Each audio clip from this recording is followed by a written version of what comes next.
Sei sepolto al buio da 4 miliardi e mezzo di anni. Sei intrappolato in una prigione di roccia fredda e silenziosa, nel profondo della crosta terrestre. Non sei un essere vivente. Sei un atomo.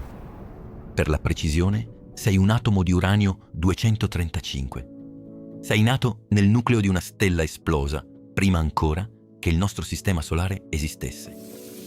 E da allora dormi. Attorno a te c'è un oceano infinito di tuoi fratelli gemelli, l'uranio 238. Siete parte di composti minerali, solitamente ossidi, dispersi nella roccia.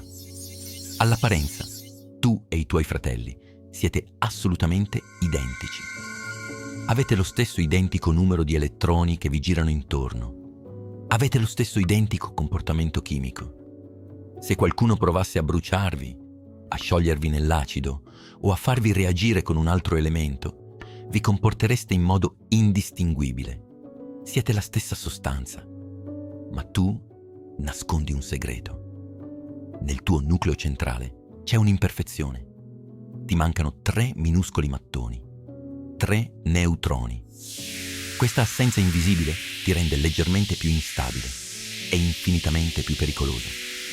Questa tua instabilità è esattamente ciò che gli esseri umani cercano. Vogliono te, perché solo tu puoi spaccarti a metà e rilasciare l'energia di una stella. Ma c'è un problema enorme. Siete rarissimi. Ogni 1000 atomi di uranio estratti dalla Terra, 993, sono i tuoi fratelli pesanti e inerti. Solo 7 siete come te. 7 su 1000. E l'umanità ha un disperato bisogno di isolarvi, di raggrupparvi tutti insieme. Ma come fai a separare due cose che la natura ha fatto letteralmente identiche? Come fai a setacciare a livello quantistico? Tra poco ti mostrerò la soluzione. Una macchina così estrema che sembra uscita da un romanzo di fantascienza. Ma prima devi capire perché i metodi normali falliscono. Immagina di avere una piscina piena di palline da tennis e palline da baseball, tutte dipinte dello stesso identico giallo. Se usi un filtro chimico, le palline passano tutte. L'unico modo per distinguerle è pesarle. Ma la differenza di peso tra te e tuo fratello è di circa l'1,27%. È come cercare di capire se un'automobile pesa di più perché c'è una moneta dimenticata sul sedile. Per separare l'inseparabile, gli ingegneri hanno capito una cosa fondamentale. Come metallo solido siete troppo uniti. Formate un reticolo cristallino impossibile da spezzare. Quindi l'unica soluzione è distruggere la vostra forma fisica. Devono trasformarvi in un gas. Ma l'uranio evapora solo a temperature spaventosamente alte, oltre i 3800 gradi. Gestire un gas a quella temperatura distruggerebbe qualsiasi tubo metallico. Serve un trucco pericolosissimo. Ti devono dare in pasto a uno degli elementi più violenti dell'universo. Immagina una camera stagna, un lago chimico. Qui vieni investito da una tempesta di fluoro. Il fluoro è un gas assassino. Reagisce con quasi tutto ciò che tocca. Mangia il vetro, divora l'acciaio, incenerisce i composti organici. Appena questa nebbia tossica ti avvolge, 6 atomi di fluoro si aggrappano ferocemente a te. Si aggrappano al tuo nucleo e fanno lo stesso con i tuoi fratelli pesanti. In un istante di puro caos molecolare, il metallo si dissolve. I legami si spezzano. Non sei più una roccia. Ora sei un fantasma. Sei diventato esafluoruro di uranio. Una molecola a forma di ottaedro o bipiramide quadrata. E la magia è questa. Ora, a soli 56 gradi, evapori. Diventi un gas invisibile. Tu e i tuoi fratelli ora fluttuate liberi, slegati gli uni dagli altri. Ma questo gas è un incubo ingegneristico. È così corrosivo che i tubi in cui viaggi devono essere placcati in nichel puro. Ed è foderato.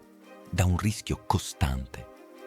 Basterebbe un respiro, una singola goccia di umidità nell'aria. Se anche solo una particella d'acqua entrasse nei tubi, il tuo gas reagirebbe all'istante, trasformandosi in acido fluoridrico. Un acido capace di penetrare i tessuti e distruggere le ossa, causando al contempo gravi ustioni chimiche e necrosi della pelle. Per questo, l'intero sistema è sigillato sotto un vuoto perfetto. Sei isolato dal mondo. Sei un gas letale, chiuso in un labirinto di metallo, ma sei ancora mescolato a milioni di cloni inutili. La trasformazione chimica ha solo preparato il campo di battaglia. Il vero test, la vera tortura fisica, deve ancora cominciare. Vieni aspirato violentemente dentro un tubo verticale. Ti ritrovi in una camera cilindrica alta svariati metri. È vuota, buia e di un alluminio speciale, rinforzato con fibra di carbonio. Questa è una centrifuga a gas, la macchina rotante più veloce e complessa mai costruita dall'uomo. Improvvisamente, il cilindro inizia a girare. La velocità sale in modo esponenziale. 10.000 giri al minuto, 50.000, 100.000 giri al minuto. Stai girando così veloce che sulla parete esterna del cilindro il metallo si muove a 2 volte la velocità del suono. Fermati. Prova a immaginare cosa significa. Quando sei sulle montagne russe, subisci 2 o 3 volte la forza di gravità terrestre. I piloti di caccia svengono a 9 gravità. Qui dentro, il gas è sottoposto a una forza spaventosa. Centinaia di migliaia di volte la gravità della Terra, tipicamente 400.000, 500.000 ga. È come se il peso intero di un grattacielo stesse schiacciando ogni singola molecola del tuo gas. Se il rotore della centrifuga toccasse i bordi anche solo per 1/1000 di millimetro, si disintegrerebbe in un'esplosione di schegge a velocità supersonica. Per questo gira sospeso nel vuoto, tenuto in asse da campi magnetici. Ed è proprio qui, in questo uragano invisibile, che la fisica rivela il tuo segreto. Ricordi quei 3 neutroni che ti mancano? Quella differenza di peso microscopica, inferiore all'1%. Sotto una forza di 1.000.000 di gravità, quella differenza diventa una voragine. I tuoi fratelli più pesanti, l'uranio 238, non riescono a resistere.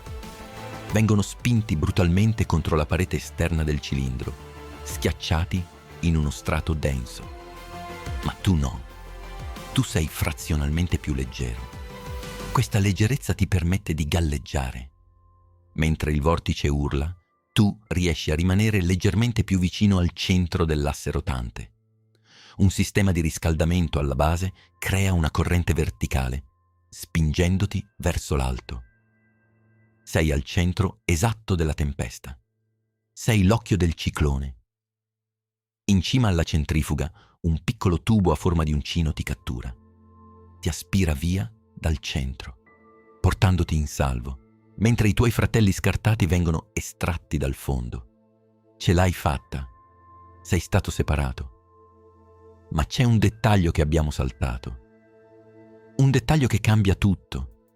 Il problema è che la differenza di peso è così piccola che un solo giro non serve quasi a nulla. La prima centrifuga ha aumentato la tua concentrazione da 0,7 a circa 0,8% o 0,75. Un nulla. Per diventare utile devi ripetere l'incubo. Il tubo ti sputa in una seconda centrifuga e poi in una terza, in una decima, in una centesima. Entri in quella che gli ingegneri chiamano la cascata, un labirinto titanico composto da decine di migliaia di centrifughe collegate in serie. Strutture grandi, come interi campi da calcio, riempite dal ronzio acuto di macchine che girano all'unisono. È una cattedrale industriale dedicata a un unico scopo: purificarti. Passo dopo passo, macchina dopo macchina, l'uranio inerte viene scartato. e la tua schiera di atomi speciali diventa sempre più densa. Raggiungi l'1%, il 2%. Quando arrivi tra il 3 e il 5%, il viaggio si ferma. Sei diventato uranio a basso arricchimento. Sei pronto per entrare nel nocciolo di un reattore nucleare. A questa percentuale, la tua instabilità è domata. Scalderai l'acqua, farai girare le turbine, creerai elettricità pulita per milioni di vite. Ma la struttura della cascata nasconde una verità inquietante. Le macchine non sanno cosa stanno facendo. Sono cieche. Se nessuno chiude le valvole, se decidi di continuare a viaggiare in questo inferno rotante, la percentuale continua a salire. 20%, 50%, 80%. E poi qualcosa cambia radicalmente. La fisica si piega. Quando raggiungi il 90% di purezza, non sei più combustibile. Sei uranio altamente arricchito. Sei un'arma. A questa densità, i tuoi atomi sono così vicini, così liberi dalla zavorra inerte, che basta un singolo neutrone vagante per innescare una reazione a catena inarrestabile. Non rilascerai energia per 30 anni in un reattore. La rilascerai tutta, in un milionesimo di secondo. Sei l'Apocalisse chiusa in una sfera metallica grande quanto un'arancia. La stessa identica macchina costruisce la vita e prepara la fine. La natura non voleva che foste separati. Aveva mescolato il potenziale della distruzione cosmica con la roccia inerte, per tenerlo al sicuro nel grembo della Terra. Ogni elemento del cosmo porta con sé la doppia natura della creazione e del collasso. L'universo nasconde i suoi segreti più grandi dietro differenze invisibili. Io sono Renderium e questa era la fisica dell'arricchimento.